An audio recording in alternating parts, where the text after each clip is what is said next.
this is your girl, Charlene. I'm coming at you on a Friday night. It is March the 18th, year 2022.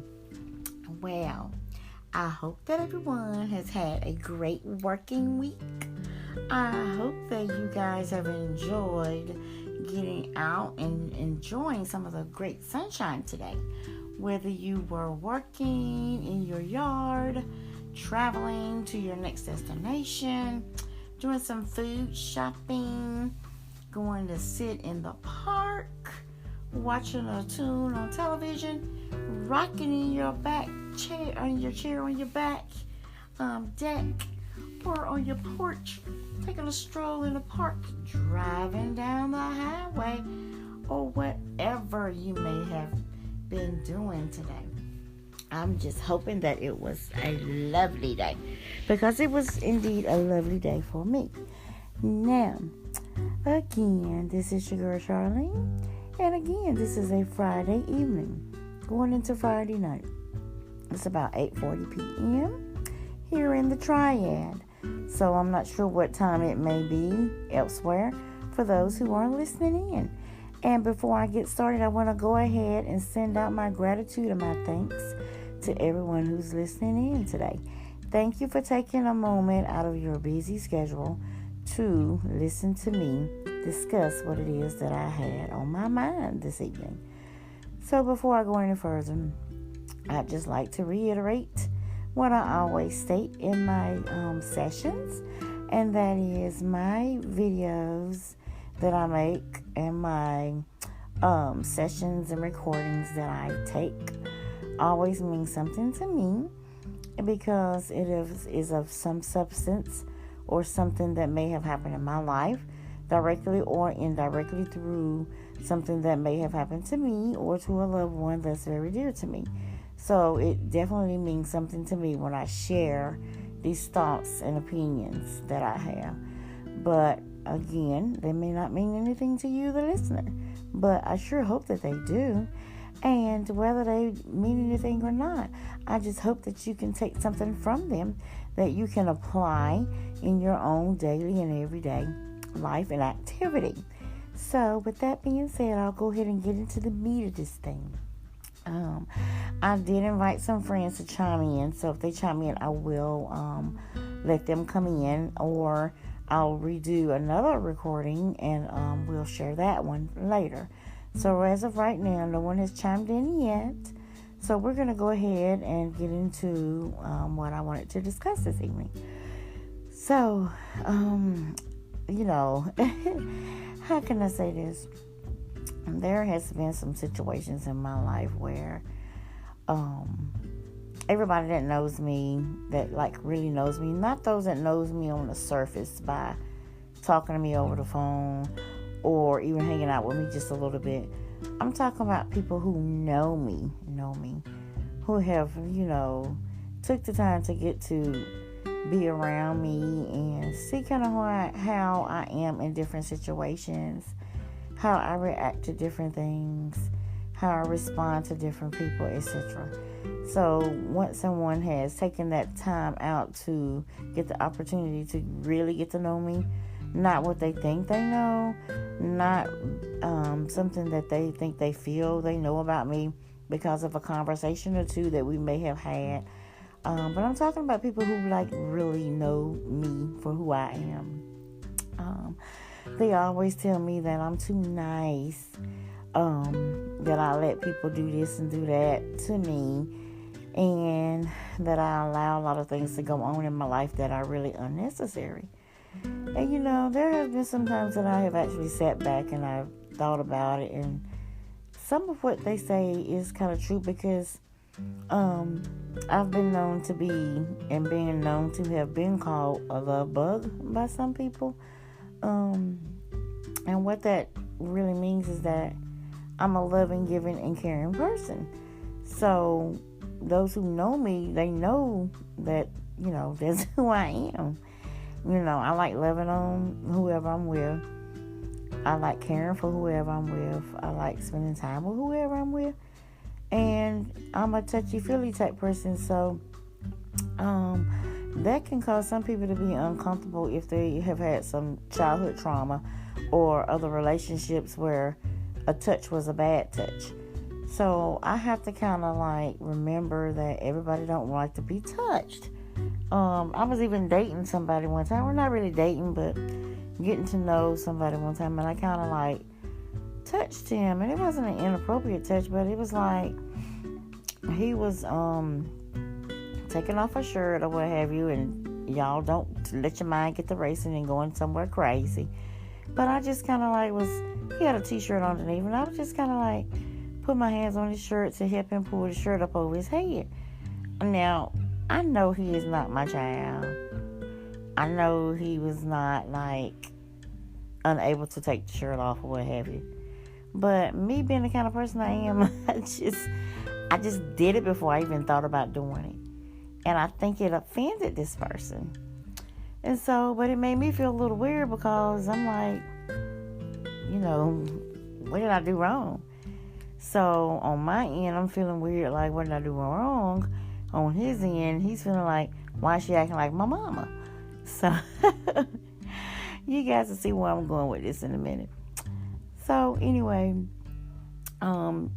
sometimes being a love bug is not what somebody needs, Sometimes being a caring, nourishing person that you are is not what somebody is used to even. Some people don't know how to accept someone like, I'll just say like me, who wants to be there. And it's not because I don't feel like the person is capable or able of doing those things. Because surely, if you're a grown, daggone man, you know how to take off your own shirt. If you're a grown, daggone man, you know how to do what you need to do for yourself. So it's not about me being the person's mother or anything like that. I'm just really caring and giving in that way. And I'm doing it out of, love, really, to be honest. I'm doing it because I'm really like feeling you, and I just really want to do whatever I can to help you. But, again, that can be offensive towards the wrong person if they are not a touchy-feely person. So, I'm going somewhere with this, and this might be a little lengthy one here tonight. I'm going to try not to make it too long, but I do want to stress my point. So, with all of that being said, and getting back towards the topic, when you are dealing with someone and you are one way and they are another way, you have to be really careful. You have to get to know them. So again, people call me a love bug because I'm touchy-feely, and I like to, if I have a male friend that I am in a relationship with or getting to know, and I feel like I'm really comfortable with them, I like to rub on the back of their little head if they have a bald head, play in the little hair on the back of their neck if they have a little bit of hair. I just like doing all those types of things once we get to that stage of comfortability. That means I'm going to have to be very comfortable around this person and very at ease with them. And I've spent enough time with them to kind of get to know them a little bit. And they get to know me a little bit, and they know that I'm going to touch them, touch the back of their head or whatever. And it's not even like a sexual touch. It's just a touch to say, hey, I care about you. Again, you have to know who you are with. Everybody don't want to be touched. So, with that being said, I'm going somewhere with this, guys. I promise y'all.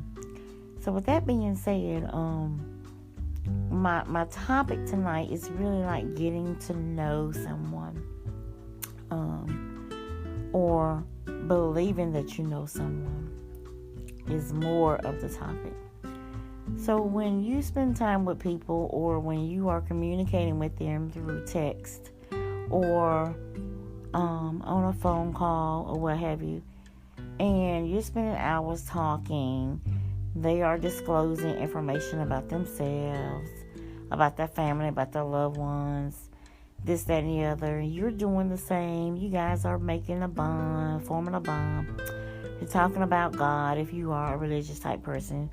Talk about things you like to do, places you like to go, this, that, and the other. And you're pouring your heart out. You're being as honest as you can. And then, so when you ask certain questions, a lot of times you're asking questions again because you're getting to know this person. It has nothing to do with being nosy. I don't feel like it has anything to do with being nosy. But some people, again, when you start asking them questions or certain questions, they become silent. They cringe. They may not even respond back to you. So then this can make you feel some kind of way. Like, are they hiding some information? Are they hiding something from their past? Maybe even hiding something that's happening now in the present tense. As far as what type of a situation they may be in or what have you. So again, I'm about to get to my point.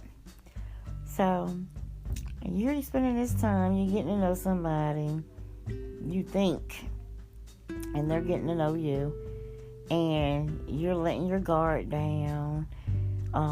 You are believing that they are letting their guard down. You're asking them again, not intruding questions, but questions that matter, questions that matters to you. Like, do you have children? For some people, building or forming relationships would, whether someone has a child or not could be, something that needs to be discussed. And, if they have children, how old are your children? Because if you're trying to get to know someone and they have a young child, that could be like a deal breaker in a relationship between a man and a woman. If you have some kids that are in certain situations, that could be a deal breaker. And so on. So with that being said, you ask questions that you need to know that's going to be important to you as far as building a relationship. Now, when you ask certain questions like, are you married? Are you seeing other people? And the person that you're trying to get to know tells you, no, I'm not married. No. I don't have a significant other. No. Okay, you passed that. And again, you are getting to know them. And you are believing them because at this point, you guys have been talking. You've been talking for a while, what have you. So months pass, and sometimes several months pass, what have you. And you start noticing in the relationship that you think that is forming, this person begins to withdraw from you. Things start changing a little bit. You're trying to figure out what you did or didn't do, what you need to do, etc., etc. Okay. If you're that caring, loving, giving person like myself, you may try a little harder. You may try to, maybe I'm not loving on them enough. Maybe I'm not showing them enough attention, this and the other. You start believing that you have done something wrong. So my point tonight is, it's more so not a point, but more so of a question. What do you do in a situation when you find out that the reason why the person is pulling away from you, the reason why the person is becoming somewhat distant, same thing as pulling away, or what have you, or maybe not answering certain questions and what have you, it's because the whole time, it's not funny, but it's really ridiculous, in some situations that I've experienced myself. I'll be honest and say, hey, I've experienced this. As well as other people that I know that have experienced this. You realize this person is lying or has been lying to you the whole time.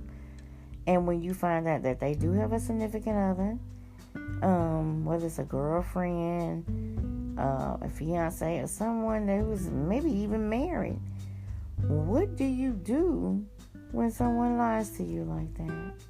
How do you handle it? So that's the thing I want to discuss tonight. Handling misconceptions. Handling someone who lies to you. Whew, I'm laughing. Not because it's funny, but I'm laughing because if I don't laugh, I might say something that's not so nice. Because I think it's just ridiculous as adults, and again, this is just my personal opinion, to mislead someone. But I would like someone to email me at V as in Victor, E as in Echo, T as in Tom, T as in Tom, E as in Echo, 618 at yahoo.com. And give me your take. What is your opinion? And what comments would you have to say about a situation such as this, like a misconceptions and lies, when someone lies to you? How do you handle that? As for me, I can tell you exactly what I do. I remember who I am, and I remember whose I am. I remember that I am a child of God, and that Satan is the author and the finisher of lies. He is the father of lies. So when you are dealing with someone who has lied to you purposely for their own pleasure or for their own benefit, that is not a red flag. That is a black and white checkered flag, like in the races. It's time to quit it. You need to quit that right quick and run. Put on some hilly roller skates and get out of there. Because if someone can manipulate you in that sense of having you to believe that they are someone who they are not, if they can mask their identity and mask their truth, there is a true deceiver. And just in my opinion, I've done several podcasts and speeches on forgiving. You have to forgive them. And you have to move away from that situation, because it's not going to get better. It's only going to get worse. My grandmother always told me, if someone told you one lie, they'll tell you 2 lies. And they'll tell you 2 lies, they'll tell you 4 lies, because what's going to happen is they're going to have to continue to cover the lie that they told before with another lie, and so on, because there is no truth in a lie. So they have to continue to pile more lies on top of the lie that they started. So in order to save yourself from a headache and to not waste your precious time, because your time and your energy is all you have. You cannot get your time back. You cannot get that energy back. And what energy do I mean? That energy that you have that is supposed to be for someone that deserves it. That's what I mean. So I would advise you guys to, again, run. And is it okay to run? Yes. And the thing of it is, I know that I'm talking as if it's such an easy thing, and I know that it may not be easy for you guys. Some of you, it might be because you may be, like me, a Gemini. We tend to bounce away real quick and move on about our business. But everybody's not like that. So what you need to do is to first become emotionally detached. If you can find yourself emotionally detaching from someone, it's going to save you a lot of heartache and a lot of headache.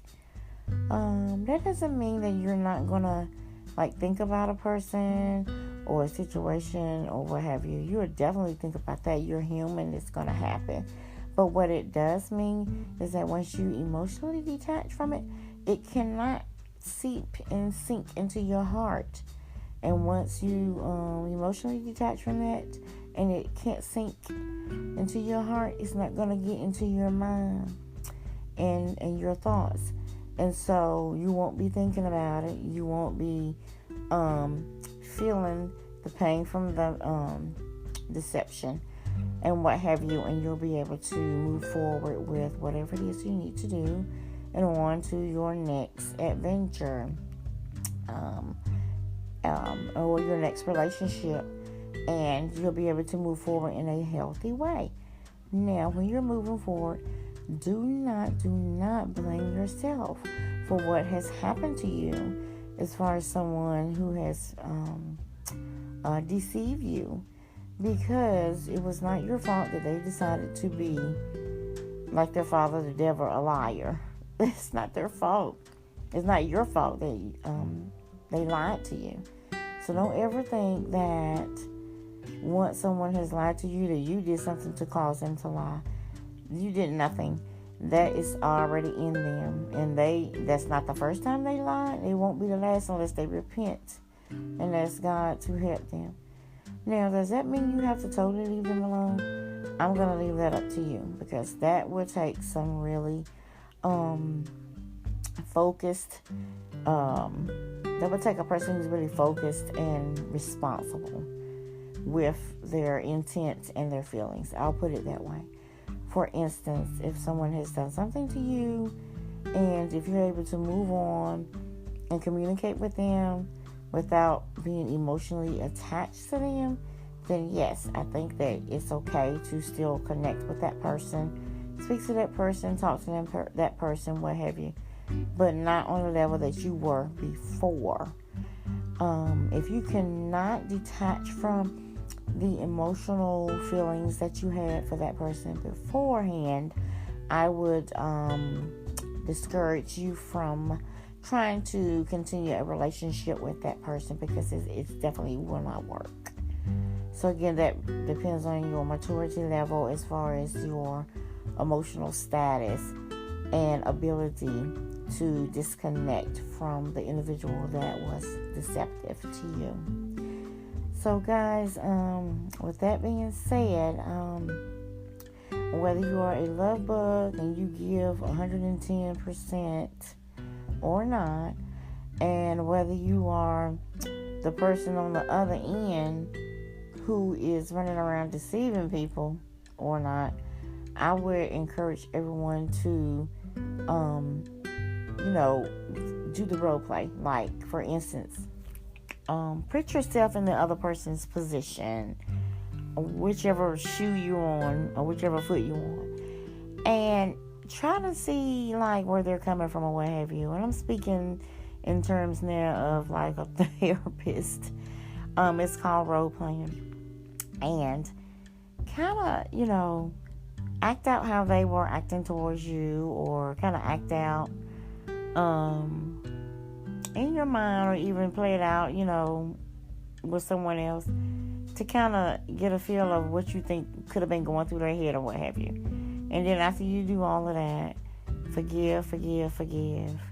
I mean, the best thing you can get is an understanding. That's absolutely true. And once you get that understanding, the very best thing you can do is to forgive and move on if it's not a right situation for you. So guys, I kind of went all over the place a little bit tonight. This is probably one of the longest podcasts I've done in a while. But I just really felt like I needed to get that off my chest. And again, it was for me. And maybe only me. But I hope it was for you as well. And I hope that you got some type of an understanding out of the misconception of someone telling you lies. And just think about that. How does it make you feel when someone tells you lies? And take that same feeling and apply it to yourself, if you even have an inkling of trying to deceive someone else. And we'll just stop it right there. Again, thank you guys for listening. I hope you have a great night.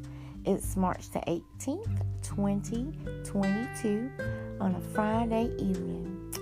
Stay blessed, and whatever you do, continue to love yourself. This is your girl, Charlene. I'm going to go ahead and sign out now. You guys, again, until the next time, thank you for listening. Bye now.